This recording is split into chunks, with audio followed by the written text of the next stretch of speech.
آج ہم پڑھیں گے قیامت کے بارے میں، کیونکہ قیامت پر ایمان رکھنا یہ بھی ہمارے ایمان کا حصہ ہے۔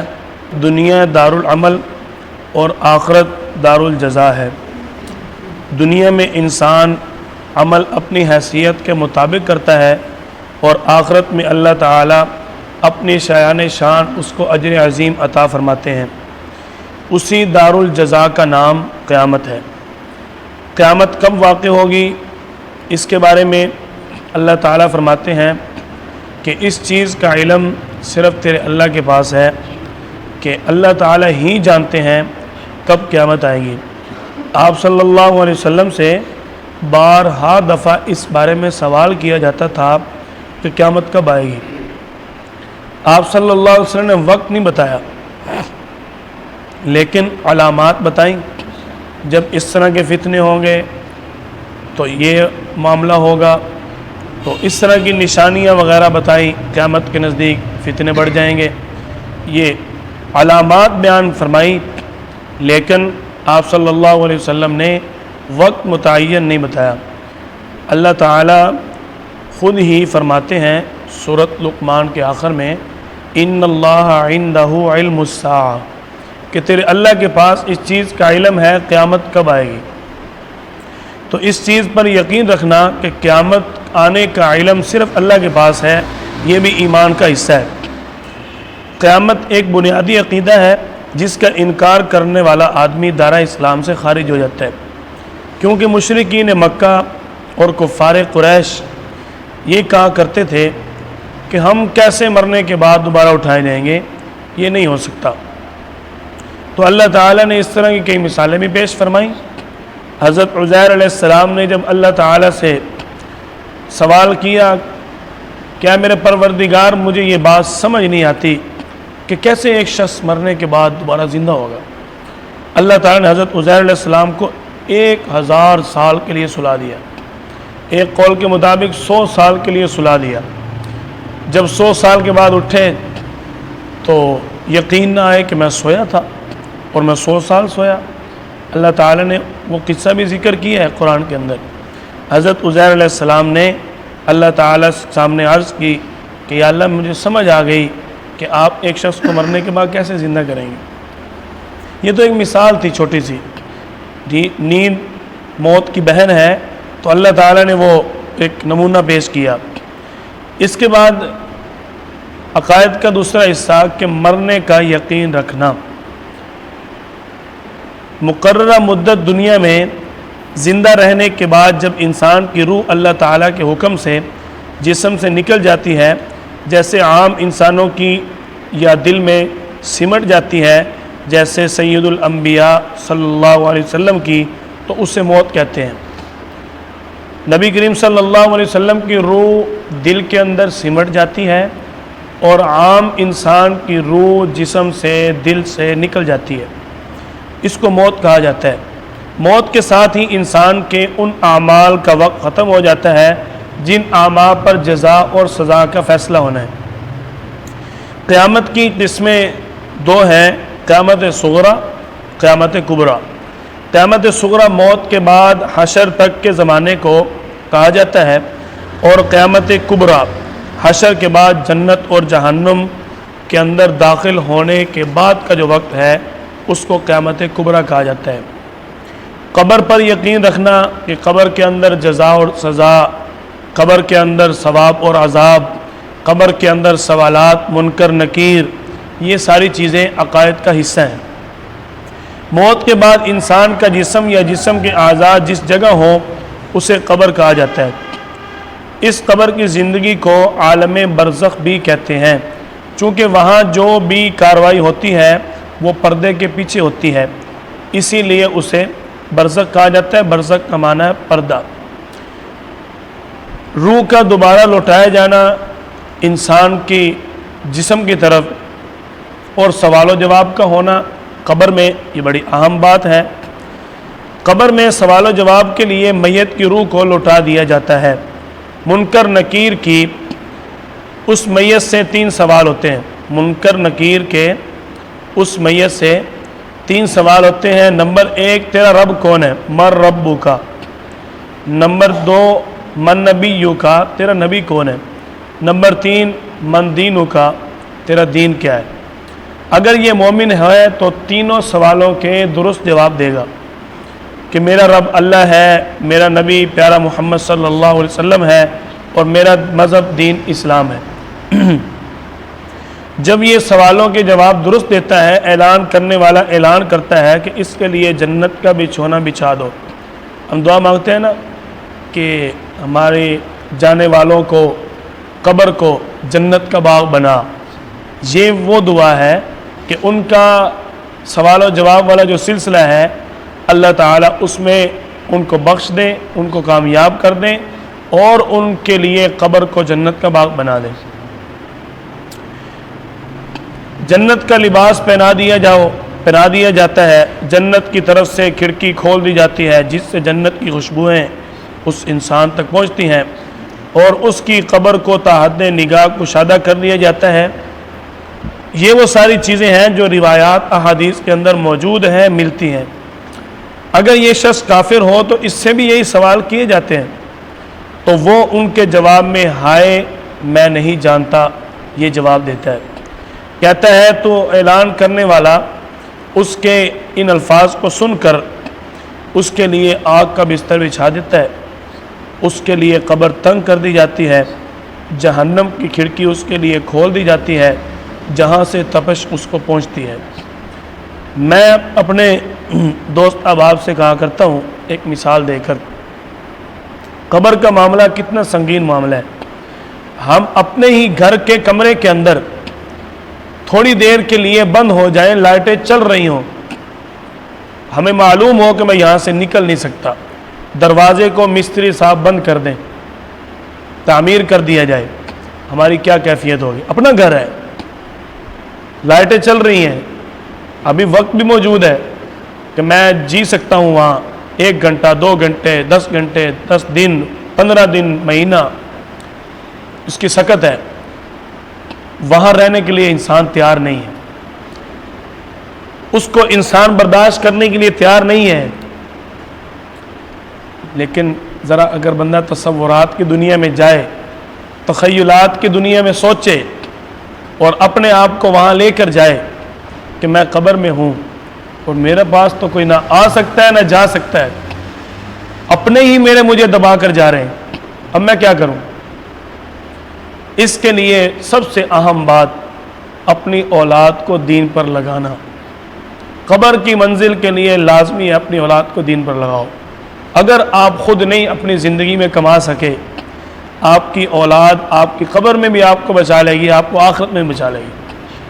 ثواب و عذاب کا جو سلسلہ ہے اس کا اولاد کے ساتھ، صدقہ جاریہ کے ساتھ بڑا تعلق ہے۔ اس کے بعد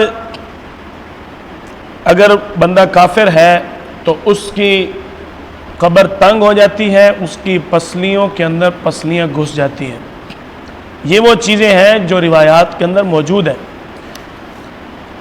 قبر کے بعد اب قیامت اور حشر کا معاملہ، اب بندے نے دوبارہ قبر سے اٹھنا ہے۔ اللہ تعالیٰ فرماتے ہیں اِلیٰ یوم یبعثون، ہم اس دن اٹھائیں گے۔ فَإِذَا نُفِخَ فِي الصُّورِ فَلَا أَنْسَابَ بَيْنَهُمْ يَوْمَئِذٍ وَلَا يَتَسَاءَلُونَ۔ جب اللہ تعالیٰ سور پھونک دیں گے، فرشتوں کو حکم دیں گے، سور پھونک دیا جائے گا فرشتوں کی طرف سے، تو اس وقت کیا ہوگا؟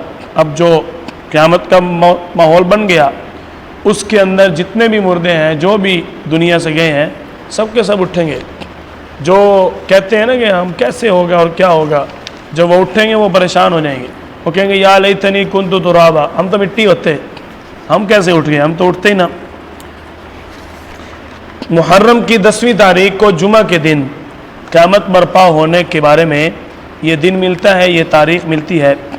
حضرت اسرافیل علیہ السلام سور پھونکیں گے، قیامت برپا ہو جائے گی۔ اس سور کی آواز سے تمام جانور مر جائیں گے، اور 40 سال بعد حضرت اسرافیل علیہ السلام دوبارہ وہ سور پھونکیں گے، تمام مخلوق دوبارہ زندہ ہو کر میدان حشر میں جمع ہو جائے گی۔ اللہ تعالیٰ کے حضور اولین اور آخرین سب جمع ہوں گے، جتنے بھی دنیا میں پہلے آئے، جتنے بھی آخر میں آئے، سب کے سب زندہ ہوں گے، کیونکہ جب پہلی مرتبہ سور پھونکا جائے گا مخلوقات ختم ہو جائیں گی، مر جائیں گی، اس کے بعد پھر دوبارہ جب پھونکا جائے گا سب کو زندہ کر کے میدان سجا جائے گا۔ قیامت کا منظر بڑا کڑا منظر ہے، وہاں کوئی بھاگنے کی طریقہ کار، جان چھڑوانے کے لیے چال بازیاں، سازشیں کچھ بھی نہیں ہے۔ الیوم نختم علی افواہہم، تمہارے منہ کے اوپر اللہ تعالیٰ مہر لگا دے گا، اب منہ کھولے گا نہیں۔ یہ منہ کھولنے کی سکت کس نے دی ہے؟ اللہ تعالیٰ نے۔ تو جس اللہ نے اس منہ کو کھولنے کی سکت دی ہے وہ اللہ بند کرنے میں قادر نہیں ہے؟ کر سکتا ہے۔ وَتُكَلِّمُنَا أَيْدِيهِمْ، جس اللہ نے ان ہاتھوں کو حرکت کرنے کی طاقت دی ہے، کیا وہ اللہ ان ہاتھوں کو بولنے کی طاقت نہیں دے سکتا؟ وَتَشْهَدُ أَرْجُلُهُمْ، یہ سارے کے سارے اعضاء گواہی دیں گے۔ اب قیامت کا منظر ہے، جب قیامت کا منظر ہوگا ہر ایک کا نامہ اعمال سامنے آئے گا۔ وَنَضَعُ الْمَوَازِينَ الْقِسْطَ لِيَوْمِ الْقِيَامَةِ، اللہ تعالیٰ فرماتے ہیں ہم نے ایک ترازو بنایا ہے، اس کے اندر ہر ایک کا نامہ اعمال تولا جائے گا، ہر ایک کا نامہ اعمال تولا جائے گا قیامت کے دن۔ اور جب نامہ اعمال تول لیا جائے گا تو تولنے کے بعد ہر ایک کا نامہ اعمال اس کو پیش کیا جا رہا ہے۔ اقرأ کتابک، لو جی پڑھو اپنا نامہ اعمال۔ کفا بنفسک الیوم علیک حسیبا، ہم نے آپ کا نامہ اعمال پورا آپ کا حساب آپ کو دے دیا۔ ہم دنیا کے اندر کیا کہتے ہیں؟ بھائی اپنا حساب اتنے پورا کر لے، اپنا حساب دیکھ لے، بھائی یہاں پورا کر لے اپنا حساب، جو تیرے بنتے تھے میں نے دے دیے، جو تیرا میرے ساتھ حساب کتاب تھا وہ میں نے پورا کر دیا۔ بھائی اللہ تعالیٰ وہاں فرمائیں گے کفا بنفسک الیوم علیک حسیبا، قرآن کریم کے الفاظ ہیں کہ اللہ تعالیٰ فرمائیں گے آج کے دن ہم نے آپ کا پورا حساب آپ کو دے دیا۔ نامہ اعمال مل گیا، جس کو نامہ اعمال تولنے کے اندر وزنی ہوگا، اس کا نامہ اعمال جس کا بھاری نکلے گا، فَأَمَّا مَنْ ثَقُلَتْ مَوَازِينُهُ، وہ تو خوش، فَهُوَ فِي عِيشَةٍ رَاضِيَةٍ، وہ تو موجے مارے گا، کمال ہے میں تو کامیاب ہو گیا۔ وَأَمَّا مَنْ خَفَّتْ مَوَازِينُهُ، جس کا نامہ اعمال ہلکا ہوا، اس کے لیے فَأُمُّهُ هَاوِيَةٌ، اس کے لیے صرف جہنم نہیں ہے، جہنم کی گھاٹی کی ماں ہے۔ اللہ تعالیٰ نے قرآن کے اندر الفاظ فرمائے، ہاویہ جہنم کی ایک گھاٹی کا نام ہے، اور اس گھاٹی کی بھی اللہ تعالیٰ فرما رہے ماں ہے جو اس کے لیے ہم نے تیار کی ہے۔ اس کے نامہ اعمال میں نکلا جی کچھ نہیں، اللہ تعالیٰ خود ہی فرماتے ہیں وَمَا أَدْرَاكَ مَا هِيَ، تم جانتے ہو وہ امُّ ہاویہ ہے کیا، کتنی بڑی جہنم ہے؟ نار حامیہ، وہ تو بھڑکنے والی آگ ہے، بھڑکنے والی، اس کتاب کو لا سکتا ہے۔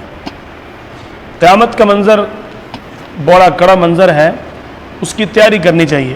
نامہ اعمال تولے گئے، ہر ایک کا فیصلہ ہو گیا، مل گئے، اپنا کھاتا اپنے ہاتھ میں آ گیا، لو جی پڑھنا شروع کر دو۔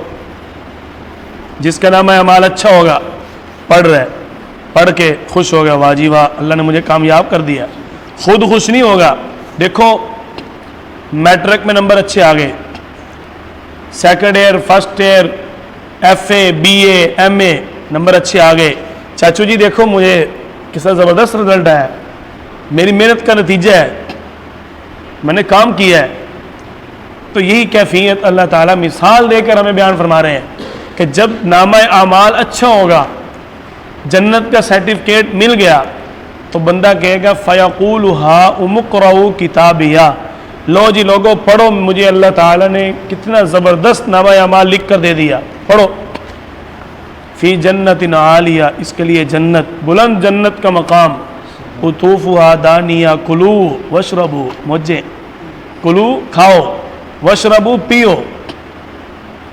کتنی اللہ تعالیٰ کی نعمتیں، کتنا اللہ کا فضل کرم کہ یہ بندہ پاس کامیاب ہو گیا۔ اب دوسرا جس کا نامہ اعمال وَأَمَّا مَنْ خَفَّتْ مَوَازِينُهُ ہلکا نکلا، اللہ تعالیٰ ہم سب کی حفاظت فرمائے۔ اللہ کی رحمت طلب کرتے ہیں، اللہ کی رحمت مانگنی چاہیے، ہر وقت مانگنی چاہیے۔ آپ صلی اللہ علیہ وسلم فرمایا کرتے تھے میں بھی اگر جنت میں جاؤں گا محض اللہ کی رحمت سے جاؤں گا۔ آپ صلی اللہ علیہ وسلم سے بڑھ کے کون ہے اس دنیا میں؟ سید الانبیاء ہے، امام الانبیاء ہے، قائد الانبیاء ہے، انبیاء کے سردار ہیں، ہر لحاظ سے آپ کا مقام اعلیٰ ہے۔ تو جس کا نامہ اعمال ہلکا نکلے گا. وَأَمَّا مَنْ أُوتِيَ كِتَابَهُ بِشِمَالِهِ, جب الٹے ہاتھ میں نامہ اعمال ملے گا نا, وہ کہے گا یا لیتنی لم اوت کتابیہ, میرا نامہ اعمال کاش مجھے ملتا ہی نہ. پریشان ہو جائے گا. اوہو, جب کاروبار میں نقصان ہوتا ہے نا اور سامنے ساری ڈیٹیل آتی ہے, ہم ملازموں کو کیا کہتے ہیں, سائڈ پہ کر اس کو, سائڈ پہ کر, میں نہیں دیکھنا اس کو, سائڈ پہ کر ایک دفعہ, کہتے ہیں نا. یہی کیفیت اللہ تعالیٰ نے قرآن کریم میں بیان فرمائی ہے کہ جب نامہ اعمال برا ہوگا, کچھ نہیں نیکی نکلے گی, پھر وہ کہے گا فیقول یا لیتنی لم اوت کتابیہ, کاش مجھے پتہ ہی نہ چلتا, مجھے یہ کیا دے دیا گیا, مجھے نہ دیا جاتا میرا نامہ اعمال. ولم ادری ما حسابیہ, میں جانتا ہی نہ میرا حساب کتاب کیا ہے. ابھی اسی سوچ میں کھڑا ہوگا. لیکن جب اللہ کی طرف سے مہلت دی گئی, وقت دیا گیا, مشرکین مکہ کے بارے میں آپ صلی اللہ علیہ وسلم کے ساتھ باتیں کرتے تھے کہ یہ کیسے قیامت کا منظر اور کیا ہوگا, وہاں ہم اپنے معبودوں کو بلا لیں گے. تو اللہ تعالیٰ نے بارہا ان کو اس چیز کا اظہار کیا, وہاں کوئی کسی کو نہیں بچائے گا. مشرکین کے بارے میں اللہ تعالیٰ نے قرآن کے اندر ذکر کیا, وہاں کہیں گے ایک موقع دے دو یا اللہ, ایک موقع دے دو بس. اللہ تعالیٰ فرمائیں گے نہیں, اب نہیں, اب بس. تو کیا کہے گا بندہ اگر نامہ اعمال اچھا نہ ہوا, ولم ادری ما حسابیہ, میں جانتا ہی نہ میرا نامہ اعمال کیا ہے. اسی سوچ میں پریشانی میں کھڑا ہوگا. اللہ تعالیٰ فرشتوں کو حکم دے گا خذوہ, پکڑ لو اس کو, فغلوہ, ڈال دو اس کو جہنم میں. یہاں اللہ تعالیٰ نے انسان کو سمجھایا بھی ہے, اللہ تعالیٰ نے انسان کو وارننگ بھی دی ہے, اللہ تعالیٰ نے انسان کو نعمتیں بھی دی ہیں. اتنا کچھ اللہ نے دیا. ایک چیز ہمیں چند پیسے ایک آدمی دیتا ہے, ہم اس کو ایک دن, ایک ماہ, ایک سال کے لیے نہیں, پوری زندگی کے لیے اس کے ملازم بننے کے لیے تیار ہیں. اور جس اللہ نے ہاتھ دیے, پاؤں دیے, کان دیا, ناک دیا, آنکھیں دیں, اللہ تعالیٰ نے زبان دی چکھنے کے لیے, ناک دیا سونگھنے کے لیے, اتنی نعمتیں جس اللہ نے دے دی. ایک بندے نے ایک واقعہ ذکر کیا کہ ایک شخص تھا, اس کی آنکھوں کی جو پلکیں ہیں یہ جل گئی, اور اس کے ساتھ ساتھ اس کا جو اوپر گوشت ہے یہ بھی تھوڑا تھوڑا جل گیا. اب اس آدمی کو آنکھیں کھولنے کے لیے اتنی دشواری بن گئی کہ وہ زیادہ عرصہ زندہ نہیں رہ سکا. ہر وقت اس کے چہرے پر پانی بہتا, اور اس کے چہرے پر نشانات بنے ہوئے پانی بہنے گے, اور تھوڑے ہی عرصے بعد وہ شخص نابینا ہو گیا. ایک پردہ میرے اللہ نے آنکھ پر لگایا ہے, ہم اس کا جواب نہیں دے سکتے, اس کا ہم بدل نہیں دے سکتے. اس کی قدر کریں تو کیا بات. اللہ تعالیٰ فرماتے ہیں افلا ینظرون الی الابل کیف خلقت, میں نے اونٹ کو کیسے پیدا کیا ہے, تم غور تو کرو, دیکھو تو صحیح. اونٹ کی آنکھ پر اللہ تعالیٰ نے دو پردے لگائے, ایک باریک پردہ جس کو بند کرنے کے بعد وہ دیکھ بھی سکتا ہے, اور ایک موٹا پردہ جس کو بند کر کے وہ آرام کرتا ہے. کیوں؟ اونٹ اہل عرب کا ریگستان میں چلتا تھا, اللہ تعالیٰ نے اس کو ایسا ہی پیدا کر دیا. اللہ کی قدرت کمال ہے, اللہ کی قدرت کا کوئی توڑ جواب نہیں ہے. اللہ تعالیٰ نے جب سب کچھ ہمیں بتا دیا, سمجھا دیا, دکھا دیا, اگر پھر بھی ہم نہیں مانے تو ذرا اپنے مزاج کے اوپر خود فیصلہ کرو. جس کو ہم سب کچھ دیں, ہمارا کام نہ کریں, ہمارا دل کیا کرتا ہے کہ اس کو 1 منٹ سے پہلے جو ہے وہ جان سے مار دوں. تو پھر ذرا بندہ اس چیز کو تصورات میں لائے کہ اگر میرے اللہ نے انصاف کیا تو ہمارا کیا حال ہوگا. اللہ کو راضی کرنے کا وقت ہے, آج اللہ کو منانے کا وقت ہے. اللہ کو راضی کر لو. اللہ کو منانے والا انسان دونوں جہانوں میں کامیاب ہے. آپ صلی اللہ علیہ وسلم اللہ تعالیٰ کو کتنا منایا کرتے تھے. حضرت عائشہ رضی اللہ تعالیٰ نے آپ صلی اللہ علیہ وسلم سے کہا یا رسول اللہ, آپ تو بخشائے ہو, غفر له ما تقدم من ذنبه وما تأخر, آپ کے سارے گناہ معاف ہیں اگلے پچھلے ہر لحاظ سے. آپ صلی اللہ علیہ وسلم فرماتے ہیں عائشہ میں پھر بھی اپنے اللہ کے سامنے عاجزی اختیار کرتا ہوں کہ مجھے اللہ کی رحمت کی بڑی امید ہے, اللہ کی رحمت کی بڑی طلب ہے. یہ وہ چیز ہے جس کی آج فکر میں کمزوری ہے. صرف فکر اگر ہم کر لیں تو ہماری دنیا بھی سمجھ جائے گی، آخرت بھی سمجھ جائے گی۔ ہم مہمان کو اپنے گھر زیادہ دیر ٹھہرانے کے لیے تیار نہیں ہیں، تو میرے اللہ نے تو ہمیں یہ بھی دیا، ہم دنیا میں مہمان ہیں۔ اللہ تعالیٰ کہہ رہا ہے اچھا ٹھہرو، صرف ٹھہرو نہیں، جو دل کرتا ہے استعمال کرو۔ میں نے تمہارے لیے سورج بنایا ہے، اس کی روشنی سے پھل اگاؤ، اس کی روشنی سے پھلوں میں ذائقہ لو، اس کی روشنی سے پھولوں میں خوشبو لو، اس کی روشنی سے کھیتوں میں سبزیاں اگاؤ۔ میں نے تمہارے لیے دن بنایا ہے، ذریعہ معاش مال کماؤ۔ میں نے تمہارے لیے رات بنائی ہے، سو آرام کرو، میرا بندہ تھک جاتا ہے۔ یہ سب کچھ اللہ تعالیٰ فرما رہا ہے میں نے تیرے لیے بنایا ہے۔ اور اگر پھر بھی ہم مہمان بھی ہیں اور مہمان نوازی بھی اللہ کر رہا ہے، اور پھر ہم اللہ کی مہمان نوازی کے مقابلے میں نافرمانی کریں، آپ بتاؤ، جتنا مرضی اچھا مہمان ہو، جتنا مرضی جی داری والا ہو، زبان میٹھی رکھتا ہو، بڑے اخلاق ہوں، ہمارے گھر مہمان آئے اور آ کر تکبر سے بول کے چلا جائے، غرور سے بول کے چلا جائے، اکڑ کے چلا جائے، ہماری مہمان نوازی کو بھی قبول نہ کرے، ہم اس کو کیا کہیں گے؟ یار ہے بندہ ہے، ایک بندہ ہے یار، اس ایک بندے ہو، اس کو جینے کا ڈھنگ نہیں ہے اس کو۔ تو میرے اللہ نے تو ہمیں یہ بھی نہیں کہا میرے اللہ نے تو ہمیں یہ بھی نہیں کہا۔ میرا اللہ کہتا ہے اچھا میرا بندہ تجھے پھر مہلت دیتا ہوں، میرا بندہ تجھے پھر مہلت دیتا ہوں، اور مہلت ہے، اچھا اور نعمتیں کھا لے، اور مزے اڑا لے۔ نوح علیہ السلام سے جب اللہ تعالیٰ نے پوچھا کہ تیری قوم کے بارے میں کیا کیا جائے بتاؤ، نوح علیہ السلام نے اللہ تعالیٰ سے عرض کی رب لا تذر علی الکافرین دیارا، یا اللہ ایک بھی نہ بچے، سب کے سب کو ختم کر دو، ان کے گھر بھی تباہ ہو جائیں۔ کیوں؟ انک ان تذرہم یضلوا عبادک، ایک تو یہ لوگوں کو گمراہ کریں گے اللہ کی عبادت سے، ولا یلد الا فاجرا کفار، دوسرا ان کی جو اولاد ہوگی نا وہ بھی ساری کی ساری کافر گناہگار فاجر ہوگی، اس لیے ان کو ختم کرو۔ لیکن جب میرے اور آپ کے پیارے پیغمبر سے اللہ نے پوچھا تو آپ صلی اللہ علیہ وسلم فرما رہے اللہم اغفر لقومی، یا اللہ میری امت کو معاف کر دے، یا اللہ میری امت، یا اللہ میری امت۔ اور ایک ہم ہیں کہ پتہ بھی ہے، معلوم بھی ہے کہ میرے پیارے پیغمبر کی زندگی کے اندر اللہ نے سکون رکھا ہے، کامیابی رکھی ہے، دنیا میں بھی کامیابی ہے، آخرت میں بھی کامیابی ہے، اور پھر بھی ماننے کے لیے تیار نہیں، پریشانیوں میں پھنسے ہوئے، اپنے اپنے گھروں میں پریشان ہیں، لیکن سنت کو گھر میں جگہ نہیں دے رہے، اور سمجھتے ہیں، عیب سمجھتے ہیں، میں نے داڑھی رکھ لی میری شادی کیسے ہوگی، میں مدرسے پڑھوں گا، آپ صلی اللہ علیہ وسلم کے فرمان کو پڑھوں گا، کھاؤں گا کہاں سے؟ کیا تاثر ہے مسلمان کا، کیسا مسلمان ہے؟ مسلمان اپنی تاریخ کو بھلا چکا ہے۔ تاریخ تھی دین کے لیے مر مٹ جانا۔ کون سا بنگلہ ہے صحابہ کا مکے میں؟ کون سا بنگلہ ہے صحابہ کا مدینے میں؟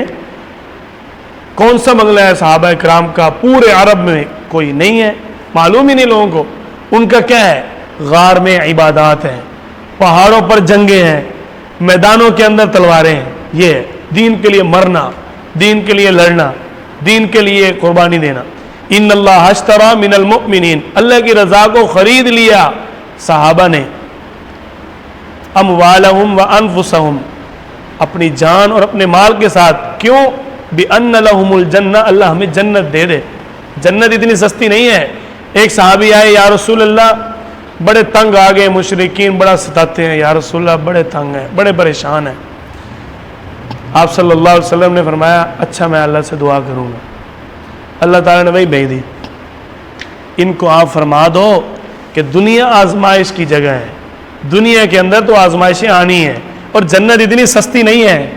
یہ اللہ تعالیٰ نے وہی اتاری، ان کو فرما دو کہ جنت اتنی سستی نہیں ہے، یہ تو عارضی تکالیف پریشانی ہے، آگے بڑی موجیں ہیں، آگے بڑا ماحول ہے۔ یہ ہے قیامت جس کی ہمیں بھرپور تیاری کرنی چاہیے اور فی الفور شروع کرنی چاہیے۔ اگر اس کی ہم تیاری نہ کر سکیں، اور یاد رکھو جس نے صرف اس تیاری کو یاد رکھا وہ تیاری میں ہے۔ ہم یاد ہی نہیں کر رہے، ہمیں پتہ ہی نہیں ہم نے مرنا ہے، ہمیں پتہ ہی نہیں ہم نے مرنا ہے، سوچ میں ہی نہیں ہے، خواب و خیال میں نہیں ہے۔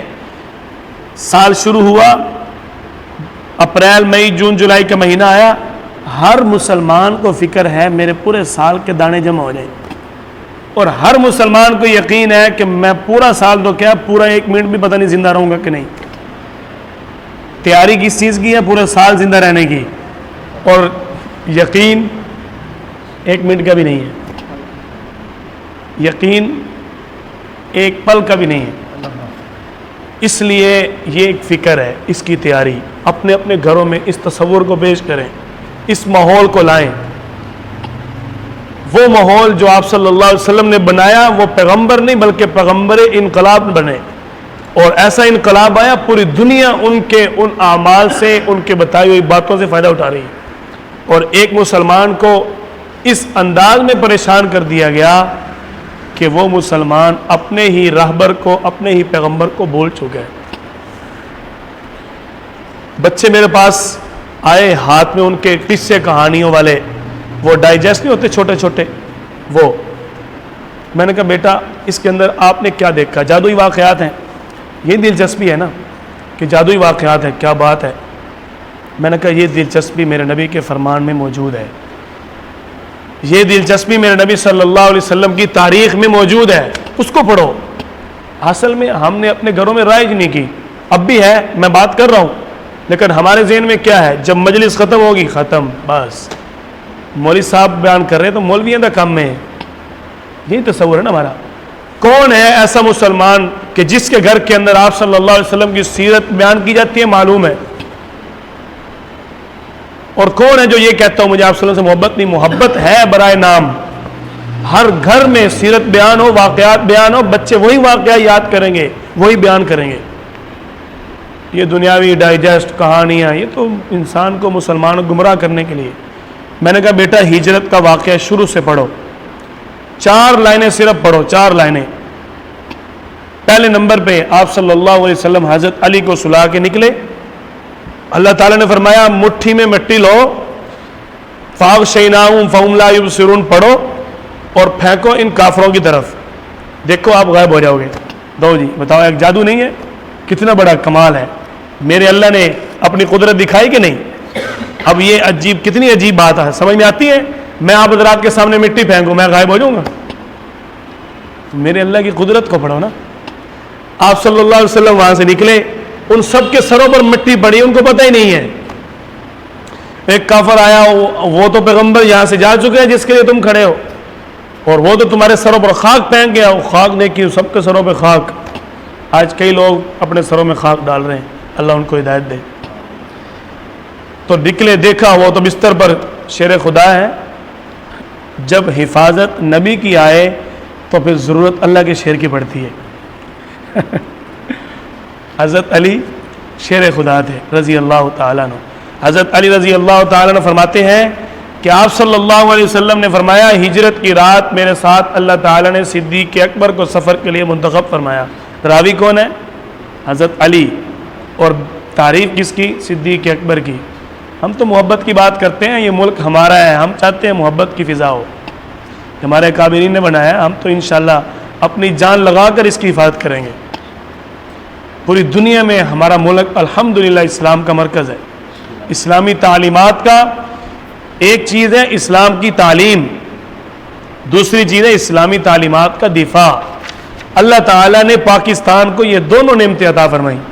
صحیح اسلامی تعلیم پوری دنیا میں رائج کی, اور صحیح اسلامی تعلیم کا پوری دنیا میں کھڑے ہو کے محاذ کے دفاع بھی کیا ہے الحمدللہ. تو ہم اپنے اس ملک کی اپنی جان لگا کر بھی حفاظت کریں گے انشاءاللہ.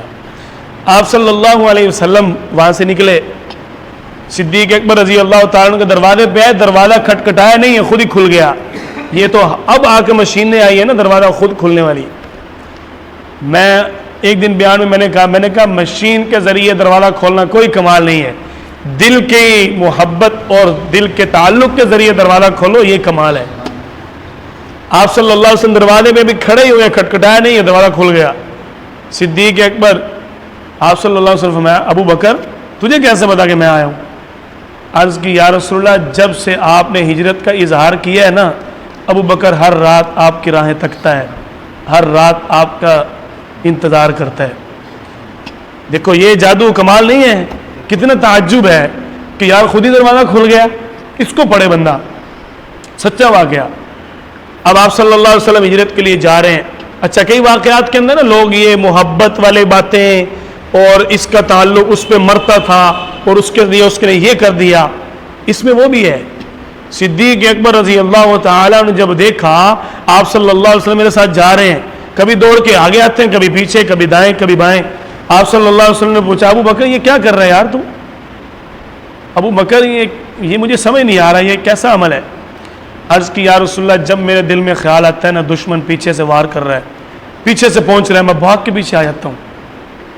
جب میرے دل میں خیال آتا ہے نا کہ دشمن آپ کو دائیں سے ابھی تلاش کر کے پکڑنے والا ہے, میں بھاگ کے دائیں آتا ہوں. جب مجھے پتہ چلتا ہے سامنے سے جب بائیں سے, میں دوڑ کے آ جاتا ہوں. جب غار پر چڑھنے کی باری آئی, یار یہ پیار نہیں ہے, کتنا پیار ہے. صدیق اکبر رضی اللہ تعالیٰ نے محبت میں کمال کر دیا. اب محبت میں دیکھیں آپ صلی اللہ علیہ وسلم جا رہے ہیں, پتھر شروع غار پر چڑھنے کا ٹائم آیا. صدیق اکبر رضی اللہ تعالیٰ نے آپ صلی اللہ علیہ وسلم سے عرض کرتے ہیں یا رسول اللہ مجھے برداشت نہیں ہوتا آپ کے پاؤں پر پتھر لگیں, آپ میرے کندھوں پہ سوار ہو جائیں. کیا یہ پیار والا واقعہ نہیں ہے؟ کیا ایک دوسرے کے لیے مرنا, محبت کرنا, یہ وہ واقعہ نہیں ہے؟ اس کو پڑھے بندہ. اب صدیق اکبر رضی اللہ تعالیٰ عنہ کے کندھوں پر اللہ نے اپنے نبی کو بٹھایا, ہمیں اس پر اعتراض نہیں کرنا چاہیے. اگر آپ صلی اللہ علیہ وسلم کندھوں پر اللہ تعالیٰ نے حضرت حسین کو بٹھا دیا, ہمیں اس پہ بھی اعتراض نہیں کرنا چاہیے. یہ میرے اللہ کی تقسیم ہے.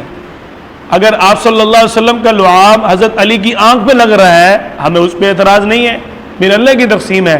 یہی لعاب صدیق اکبر کی ایڑی پہ لگ رہا ہے, ہمیں اس پہ بھی اعتراض نہیں ہے, یہ میرے اللہ کی تقسیم ہے. صدیق اکبر رضی اللہ تعالیٰ لے کر غار میں پہنچ گئے. اب غار پوری, اب پرانی کھنڈر غار ہے, اس کی صفائی کرنا بڑا کمال ہے. اپنے ہی تن کا لباس پھاڑ پھاڑ کے اس غار کے سوراخ بند کیے جا رہے ہیں. کیوں؟ میرے محبوب کی طرف کوئی بچھو, سانپ, کوئی کیڑا مکوڑا نہ آ جائے. کیا یہ محبت والا واقعہ نہیں ہے؟ اب صدیق اکبر رضی اللہ تعالیٰ عنہ آرام کرتے ہیں, آپ صلی اللہ علیہ وسلم بھی آرام کرتے ہیں. جب آپ